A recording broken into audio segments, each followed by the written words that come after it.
Here we go. The Cardinals head into the All-Star break after a 6-game West Coast road trip, and like the rest of their season, they went 500 in those two series. There's a lot to get into from this last week, so let's dig in.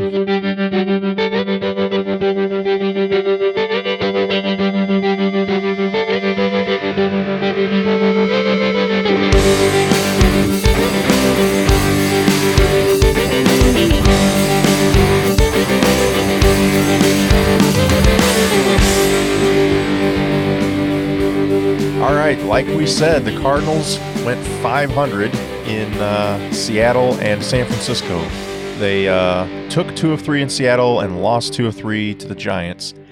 But before we get into that, I want to congratulate the U.S. women's national team who won the World Cup on Sunday, 2-0 over the Netherlands. So very exciting. Hopefully you were watching them play throughout the World Cup. Definitely a fun team to watch, a fun team to follow. And they pretty much dominated the whole way. Definitely the Netherlands looked competitive and controlled the ball a lot, but it was not to be as the U.S.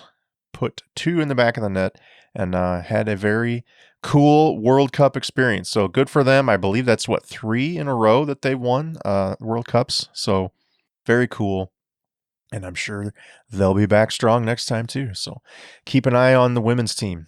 Also want to point out, it's Sunday is when I'm recording this, but happy Independence Day, 4th of July. It's been a few days. I actually planned on recording on that Wednesday or Thursday, but I didn't get a chance to. We had stuff going on and family and all that. So here I am. But happy 4th of July, everybody. All right. I wanted to point out that I actually wrote myself an email with some notes about what to talk about on the 3rd of July, and I predicted or mentioned that I thought Yadi was playing hurt with his hand. And this was before anything had been mentioned about it that I had heard, and he had not been held back from games yet.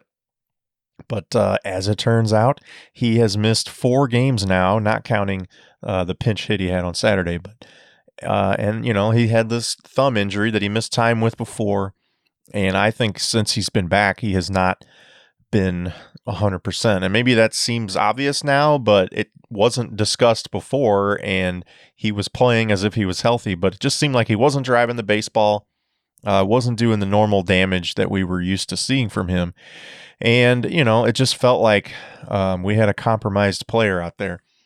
So, and as it turns out, he really was compromised. And so they've sort of shut him down. They didn't put him on the IL. He's just getting what amounts to 4 games off, like I said, not counting his pinch hit appearance on Saturday, where he did actually get a bloop hit. And then he'll have the 4 days of the All-Star break off. So 8 total days off. So I don't think they're going to do anything with the IL with him.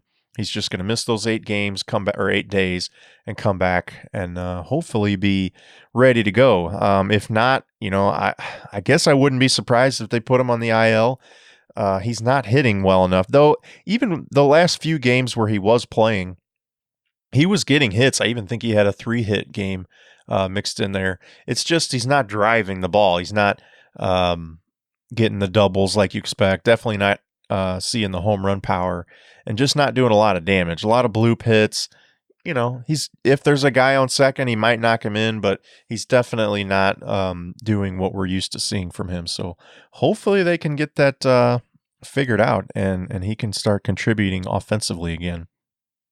Speaking of injuries, we've got Matt Carpenter is on the IL, retroactive to a few games before he actually went on. But so this whole injury thing with him, I have to ask, is it nonsense? Is this made up?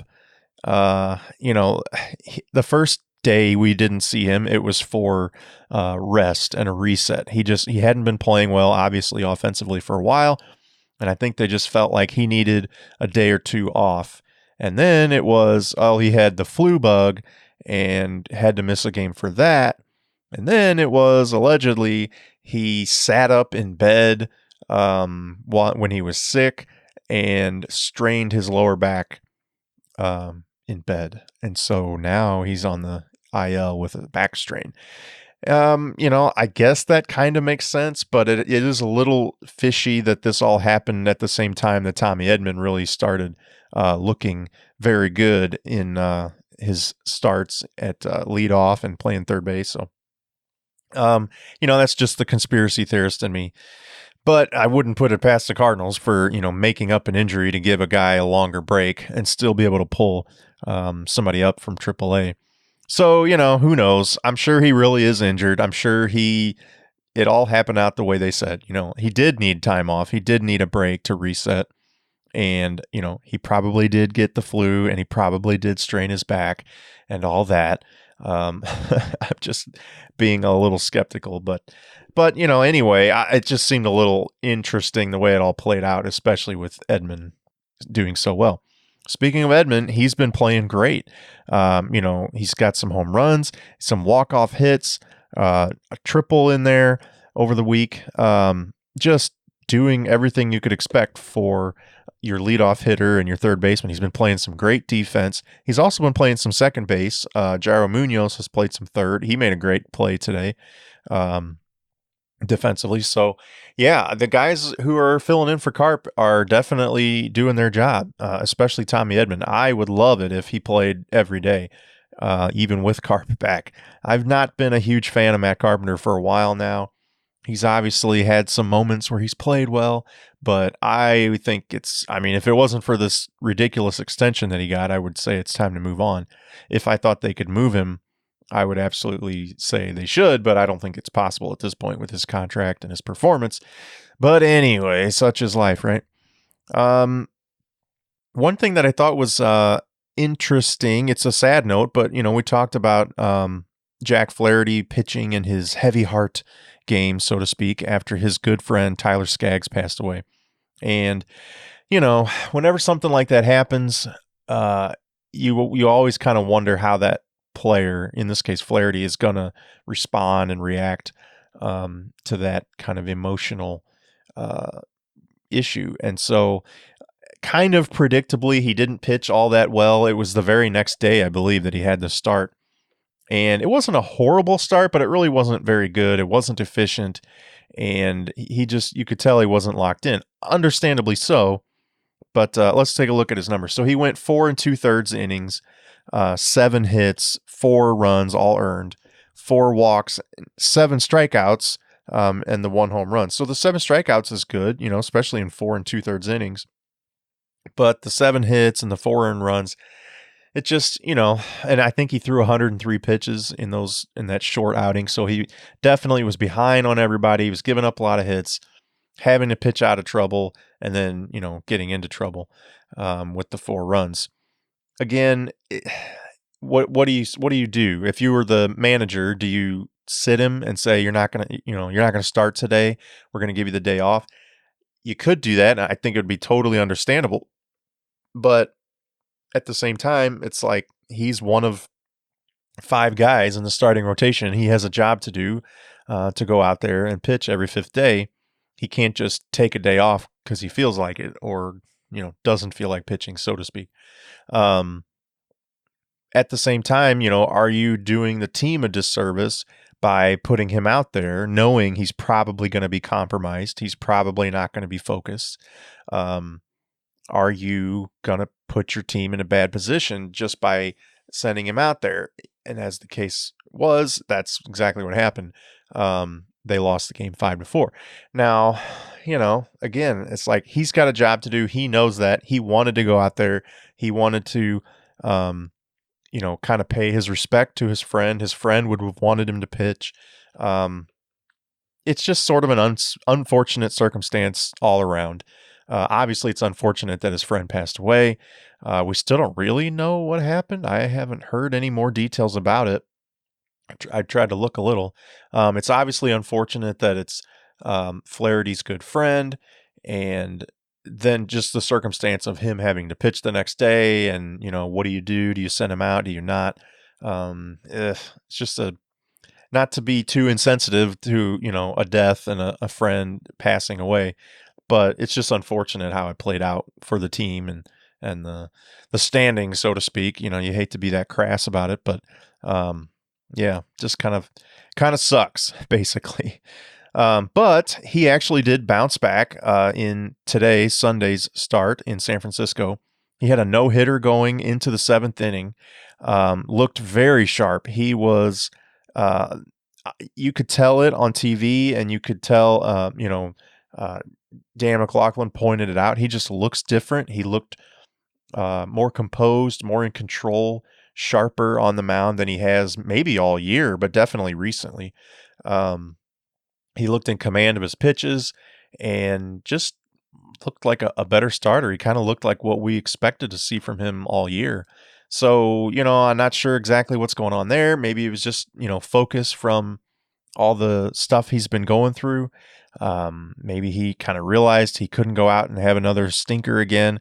But either way, he looked really, really good until in that seventh inning, he did give up a solo home run to Evan Longoria, and that was the first run and only run of the game. It was the first hit of the game. Like I said, he had a no-hitter. He did give up another hit that went off DeYoung's glove, I believe. So he had 2 hits on the day. He pitched out of the inning, and then they pinch hit for him in the 8th when we had a scoring opportunity. So definitely, you can't hang that loss on Jack Flaherty. He pitched very well, did everything he could do other than keep that one ball in the yard, but he wasn't getting any offensive run support. So, what are you going to do when you lose 1-0 like that? Nothing he can do about it. Now, he is winless in his last 9 starts. Now, that's not a good trend, obviously. It has been a long time since he's picked up a win. Now, I don't think he obviously hasn't gotten a loss in all of those starts, but I think the Cardinals have lost 6 of those 9 starts. So it's not good.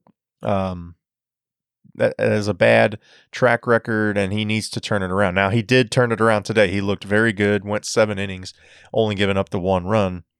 And if he can keep doing that, he'll be fine. But, hopefully this is a turnaround for him after this All-Star break. So like we said, the offense gave him no support today. Now, they did have 4 starters were hurt and out of the lineup. So Yadi, like we said, is missing time. Colton Wong was hit in the calf the day before on a wild pitch or a hit by pitch, and had to be removed from the game later on. So he's got some tightness. He didn't play today. Matt Carpenter and Marcell Ozuna obviously still out. So, when 4 of your starters are out of the lineup, you're obviously going to have a harder time with it. Then again, you could argue at least 2 of those guys, Yadi and Carp, hadn't really been doing much offensively anyway, and Wong is kind of hit or miss these days offensively. So Ozuna is really the only bat out of those 4 that you totally miss. I'd rather see Edman out there, and, Munoz did play today. I'm not so sure as far as the outfielders go. We haven't had really anybody fill in for Ozuna and look good. O'Neill hasn't done much since he's been coming up. Bader isn't doing anything offensively. Martinez and Fowler have been, but I think they would be out on the field anyway, even if we had Ozuna, so they're not really filling in for him. So anyway, definitely having those guys out of lineup, I think hurts. I think. Maybe not. Ozuna for sure. Now, before today, Sunday, they had scored at least 4 runs in every game of this West Coast trip. So, it's hard to say that they haven't been doing well lately. Even in, they've lost 2 or 3 to the Giants, and the one game they lost in Flaherty's last start, they put up 4 runs. So, yeah, it's not like they've been getting shut out or only scoring 1 run or whatever until today. But they picked a bad time to do it. I mean, if there was ever a game where you could just scratch out 2 or 3 runs, today would have been great. But, that's baseball, right? So they end the first half, so to speak. It's a few more games than the halfway point of the season, but they go into the All-Star break with a 500 record, 44-44. Not what fans expected, not what the team expected, I'm sure. But it's been pretty consistently 500 baseball for a while now. They have not been able to kind of get out of this funk. Just when you think they look better, they'll come out and get shut out the next day. So they need to turn it around. Now, speaking of the All-Star break, Paul DeJong is the lone All-Star. He was nominated to represent the Cardinals in Cleveland. So good for him. I hope he gets to play. I can't remember now. I believe it's an exhibition again. So they try to get everyone in. I know when it was, when it mattered, they were definitely holding guys back late in the game in case they needed to, go extra innings or whatever. So guys weren't always getting to play, but generally now I think they're trying to get everybody into the game. So we'll see if he gets to play. Maybe he'll come in early, not be one of the last guys. He was one of the last guys nominated to be on the team, but so we'll see. Good for him. I think everybody knows it would have been Ozuna had he not gotten hurt. But DeJong is a good representative for the Cardinals. So a good young player, power hitter, flashy with the gloves. So hopefully he can impress some folks while he's there. All right, let's take a look at the standings real quick. They haven't really changed much. The grouping is still pretty tight, though. The Cubs are in first with 47 and 43 record. Milwaukee's a half game back at 47 and 44. And like we said, the Cardinals are 44 and 44 and are 2 games back of the Cubs. Pittsburgh is just a half game back of us at 44 and 45. And the Reds at 41 and 46 are 4.5 games back. So the entire division is only separated by 4.5 games. And the top 4 teams are only 2.5 games. And earlier, was it yesterday or the day before? I can't remember. There were, I believe, I guess it was the Cardinals were a game and a half back. So the top 3 teams were only a game and a half separated. So anyway, the point is it's a very close race. Nobody's really pulling away with it. This past week, we had Chicago and Milwaukee were playing, Pittsburgh and Cincinnati. So as much as I wanted the Cubs and Brewers to lose, it actually meant that the teams behind us were gaining ground on us. So that wasn't good. But, they did kind of all beat up on each other going back and forth there. So not a lot of swing in the standings. And I think it's going to be that way for a while. It doesn't really seem like any team is going to stand out here. At least nobody's showing a sign of it. So that's the good thing for the Cardinals is that they've got the potential to really turn it around. They're going to get some guys back from injury. Some of our offensive threats should pick it up. I mean, it would be completely out of the norm for Goldschmidt to have an entire season doing what he's done. It would be so bizarre for that to happen. So I think everyone expects him to turn it around. Same thing for Carp, honestly. I mean, I'm much more skeptical of Carp turning it around than I am Goldschmidt, but statistically, he should turn it around. Same with Yadi. Now, those guys are battling injuries, and you never know how they're going to come back from that, especially as they age. But we shall see. All right. This first half of the season has been interesting, to say the least. They looked so good in April and May and so bad in June and now a few days into July. So, I don't think anybody could have predicted that they would look like this. I think there were definitely some skeptics about the team as far as the moves that they made. Were they enough? Even when we picked up Goldschmidt, a lot of people said we needed to get another bat as well. Even when we got Andrew Miller, a lot of people said we needed to do more in the bullpen. So there were people kind of predicting that what they did wasn't going to be enough, and that has proven to be the case. It has not been enough. Like I said, they're right there. They're on the doorstep of first place. The next series they could leapfrog and be the first place team in the division. It's kind of, that's how close it is, and it would be not shocking if it happened. At the same time, as bad as they've played and they're a 500 team, it would be shocking if suddenly they were in first place. But, I don't know. I really think they will turn it around in the second half after the All-Star break, but I think at least one of those other teams in our division is going to turn it around as well and take off. So we just hope the Cards can hang with them and they can come out on top. All right, that's all I've got. I appreciate you listening. Hopefully you get a chance to watch the Home Run Derby tomorrow, Monday, and the All-Star Game on Tuesday. Go National League. And after a few days off, hopefully the Cards come back over the weekend and come out strong. So we'll see. I think the second half will be fun. I appreciate you listening. Feel free to get a hold of the show. at BFIBs Almanac on Instagram and Twitter, bfibsalmanac@gmail.com, and BFIBs Almanac Podcast on YouTube. All right, as usual, I'm Jared, and this is the BFIBs Almanac.